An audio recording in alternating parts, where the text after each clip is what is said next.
Today we arrive at one of the most challenging ideas the Course will present to you. Not challenging because it's complex or difficult to understand intellectually.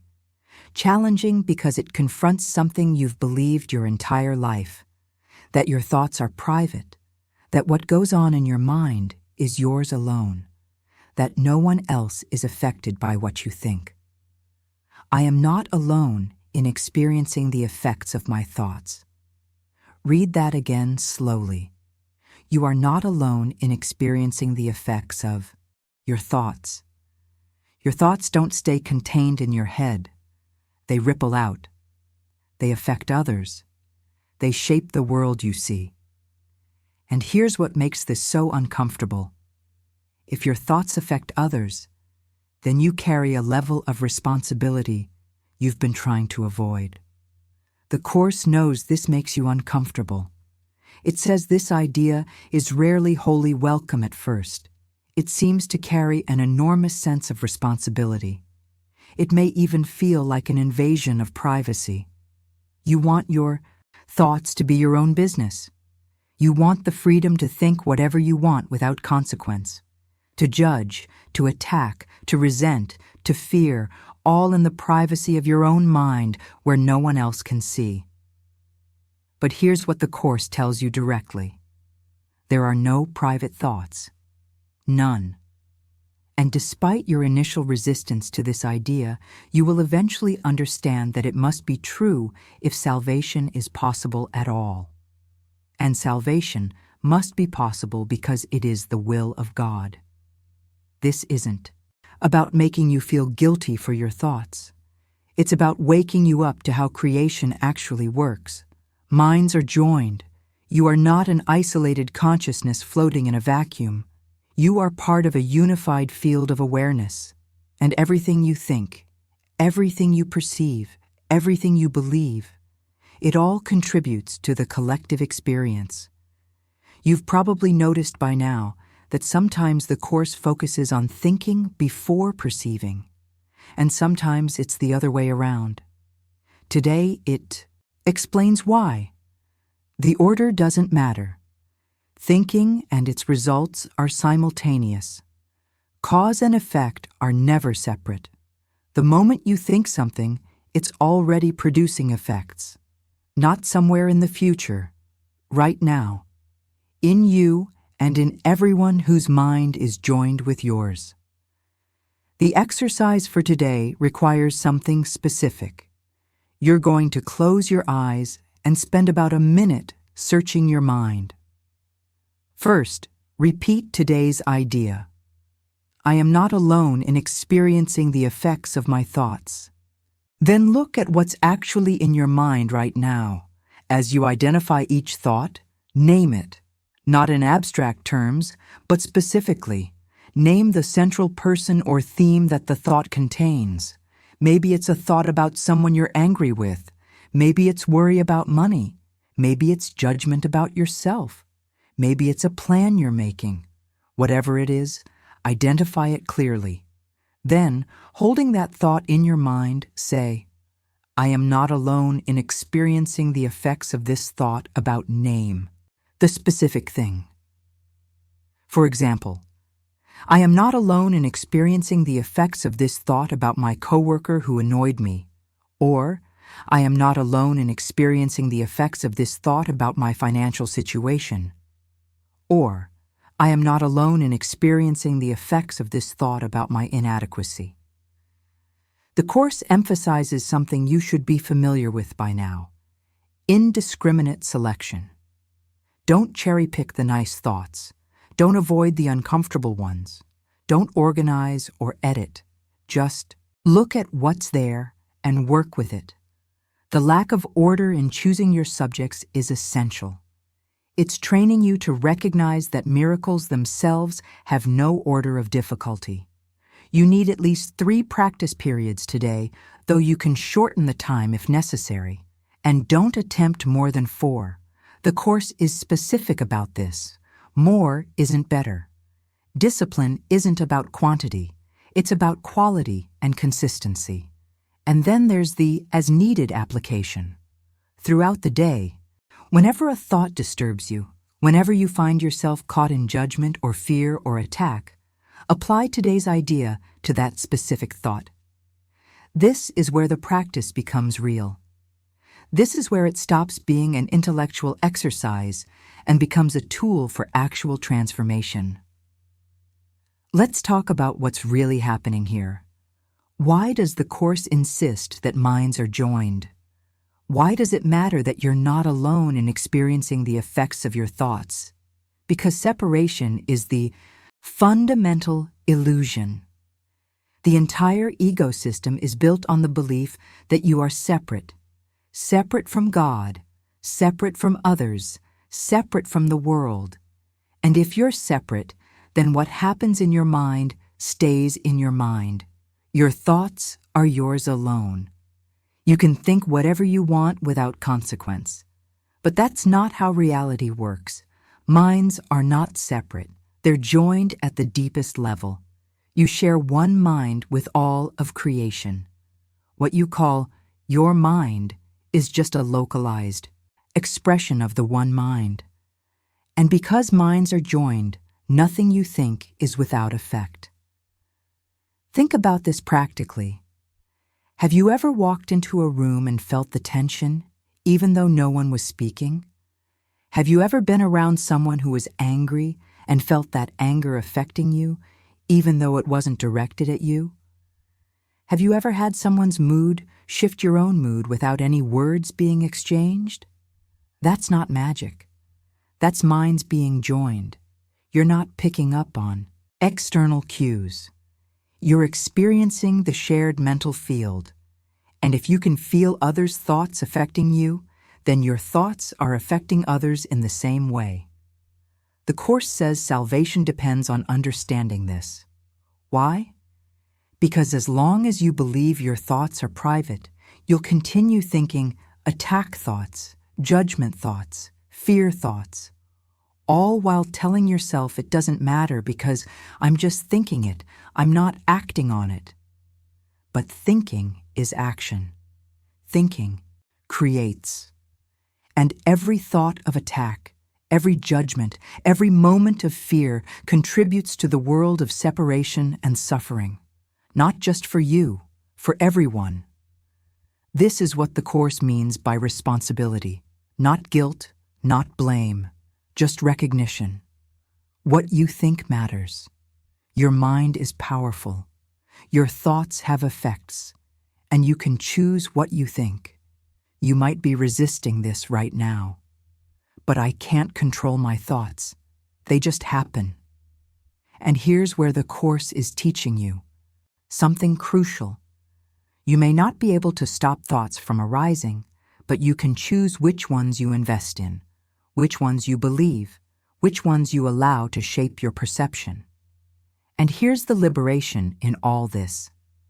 If minds are joined, if you're not alone in experiencing the effects of your thoughts, then you're also not alone in the healing.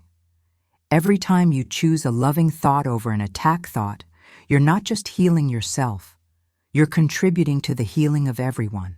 Every moment of forgiveness ripples out. Every choice for peace affects the whole. Salvation must be possible because it is the will of God. And salvation happens in the mind, your mind, the mind you share with everyone. So how do you actually practice this today?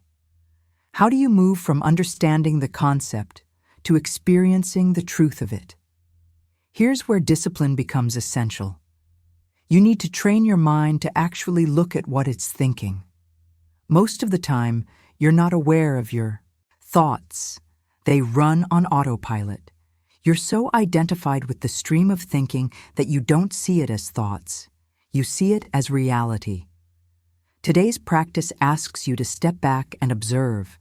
Close your eyes, repeat the idea. Then look at what's actually in your mind right now. Not what you think should be there, not what you wish were there. What's actually there? This takes honesty, real honesty, because you're going to find thoughts you don't want to admit to, judgments you'd rather not acknowledge, fears you've been trying to ignore, attack thoughts disguised as justified reactions, but the practice requires that you look at it all without discrimination. When you identify a thought, name it specifically. This is crucial. Don't be vague. Don't hide behind abstractions. If you're thinking critical thoughts about someone, name that person. If you're worried about something specific, name what it is. The specificity makes the practice real. And then say, I am not alone in experiencing the effects of this thought about specific thing. Feel what that means. You're acknowledging that this thought you're having is not private. It's having effects beyond just you. It's contributing to the shared experience. This isn't about shame. It's about awareness. Because once you're aware that your thoughts have effects, you start paying attention to what you're thinking. You start questioning whether you really want to continue thinking certain thoughts. You start recognizing you have a choice. The as-needed application throughout the day is where this gets practical. Someone cuts you off in traffic and anger rises. Instead of just indulging that anger, you pause. I am not alone in experiencing the effects of this thought about that driver. Someone criticizes you and hurt feelings emerge. I am not alone in experiencing the effects of this thought about what they said. You're creating a moment of awareness between the trigger and your habitual response. And in that moment, you can choose differently. Not because you're forcing yourself to be spiritual, but because you're recognizing the truth. Your thoughts matter. They have effects. And you want to contribute to healing, not to suffering. Here's what you're going to discover as you practice today. Your mind is much more chaotic than you realized. Thoughts arise constantly. Most of them are repetitive. Many are attack thoughts disguised as reasonable observations. Some are fears masquerading as practical concerns. And almost all of them you've been treating as private and inconsequential. This recognition can be uncomfortable. You might start to feel exposed. If my thoughts aren't private, if everyone is affected by what I think, then what? Then you can't hide anymore. You can't pretend your inner judgment doesn't matter as long as you're polite on the outside. You can't tell yourself your fear is justified and harmless because you're keeping it to yourself. But here's what you'll also discover. The recognition that minds are joined cuts both ways. Yes, your attack thoughts affect others, but your loving thoughts also affect others. Your fear contributes to the collective fear, but your peace contributes to the collective peace. You're never just healing yourself.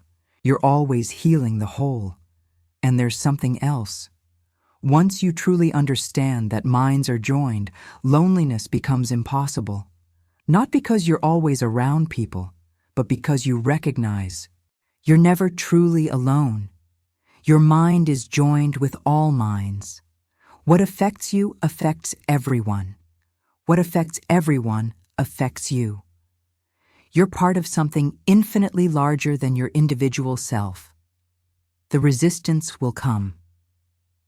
This is too much responsibility.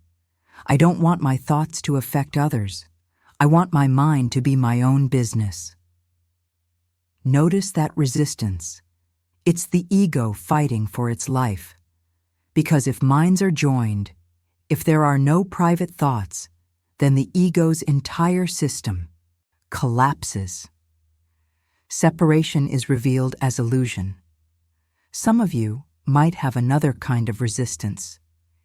If minds are joined, does that mean I'm responsible for everyone's suffering? Am I creating their problems with my thoughts? No. Each person is responsible for their own choices. But you are responsible for your contribution to the shared mental field.